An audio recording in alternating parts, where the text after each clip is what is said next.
अस्सलाम वालेकुम दोस्तों। नुसरत हुसैन, एक और पॉडकास्ट। उम्मीद करता हूँ आप सब लोग खैरियत से होंगे। ये फॉलो अप है जो लास्ट मैंने किया था एयर इंडिया का, जो क्रैश हुआ था अहमदाबाद में। काफ़ी सारी चीज़ें पता लगी हैं। ज़ाहिर है ये ऑन गोइंग एक प्रोसेस है। जब तक अच्छी खबर ये है कि ब्लैक बॉक्स सारे मिल गए और कॉकपिट वॉइस रिकॉर्डर भी गालिबन। और जो नई चीज़ जो पता लगी है वो बहुत क्रूशल है, और वो है कि जो क्रू ने जो कॉल दी, जो मेडे कॉल थी, काश कि अगर ये पहले पता लग जाती तो हम फिर इतनी क्यास आराइयाँ नहीं करते, कोई स्पेकुलेशंस नहीं करते। हाँ, अलबत्ता कुछ इससे पहले लोगों को अच्छी फुटेज मिल गई थी जिसमें उन्होंने देख लिया था कि इसकी एक आवाज़ डिफरेंट सी है, जो कि डिप्लॉय जब होता है रैट, अब RAT, रैम एयर टर्बाइन। अब ये क्या बला है भाई? रैम एयर टरबाइन जब डिप्लॉय होता है दो तरीके से। एक तो ऑटोमेटिक, जब बोथ इंजन्स फ्लेम आउट हो जाएं, आपके लॉस ऑफ थ्रस्ट इतनी हो, और हाइड्रोलिक फेलियर कंप्लीट हो जाए और इलेक्ट्रिक फेलियर हो जाए कंप्लीट, तो वो खुद डिप्लॉय हो जाता है। अब अलबत्ता कॉकपिट में भी एक स्विच होता है जिसको हम प्रेस करते हैं तो ये डिप्लॉय हो सकता है अगर हम चाहें तो तस्वीर में लोगों ने बताया कि ये डिप्लॉय हुआ हुआ है। यानी इसका मतलब ये है कि क्रू को फेस करना पड़ा immediately after airborne thrust loss. और इस वजह से, अच्छा, रैट में इतनी जान नहीं होती हाइड्रोलिक कि वो पहिए ऊपर कर सके। ठीक है, इसलिए पहिए अगर उसने गियर ऊपर लीवर किया भी होगा तो वो इस काबिल नहीं था रैट कि वो गियर्स को ऊपर ले जाए।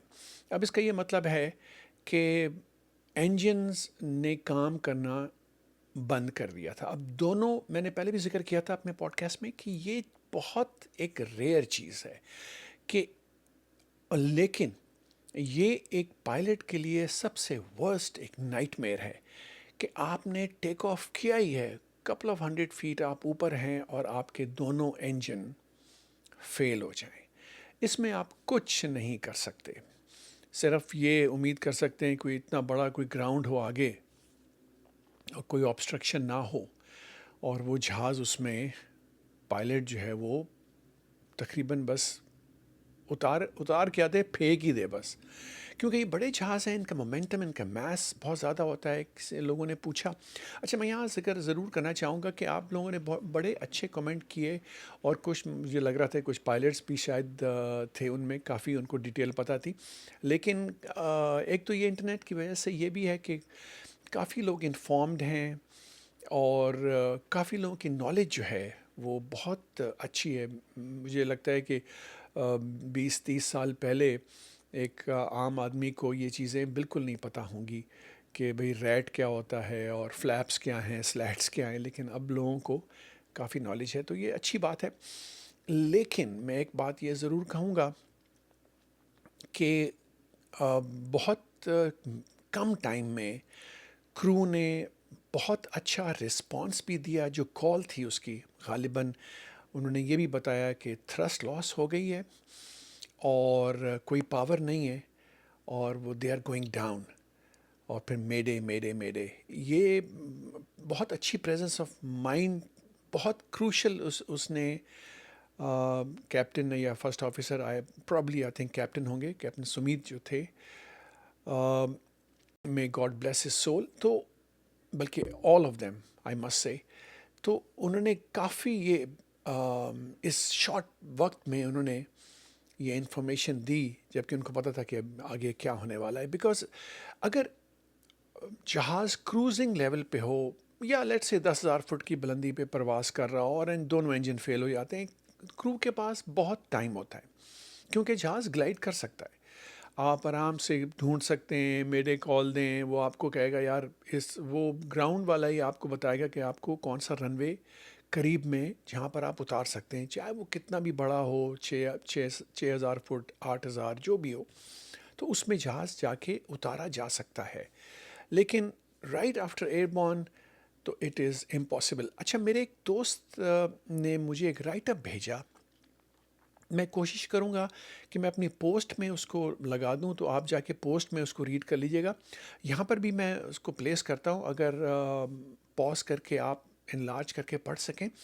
بڑی ایک انٹرسٹنگ اس میں چیز یہ ہے کہ اگر جو میں نے انڈرسٹینڈ کیا ہے کہ بوئنگ 787 کو اگر پاور اپ مینس کہ جب انجن بند ہوتے ہیں تو اے پی یو سے پاور مل رہی ہوتی ہے جہاز کو، ایئر کنڈیشننگ، الیکٹریکل وغیرہ سارا کچھ. اور پھر گراؤنڈ سے وہ گراؤنڈ پاور لگاتا ہے، نیچے نوز کے قریب میں ایک جگہ ہوتی ہے، گراؤنڈ کہتا ہے کہ جی پاور لگ گئی ہے، کنفرم کر لیں. ہم کنفرم کرتے ہیں اور ایئر کنڈیشننگ وین وہ لگا دیتے ہیں. اور ہم پھر اے پی یو، کیونکہ اے پی یو کا چلنا اٹس ایکسپینسو اور اس کی لائف کم ہوتی رہتی ہے، تو ہم پھر اے پی یو کو آف کر دیتے ہیں. تو اب جو گراؤنڈ پاور اس کو کنٹینیوسلی پاور دیتی رہتی ہے.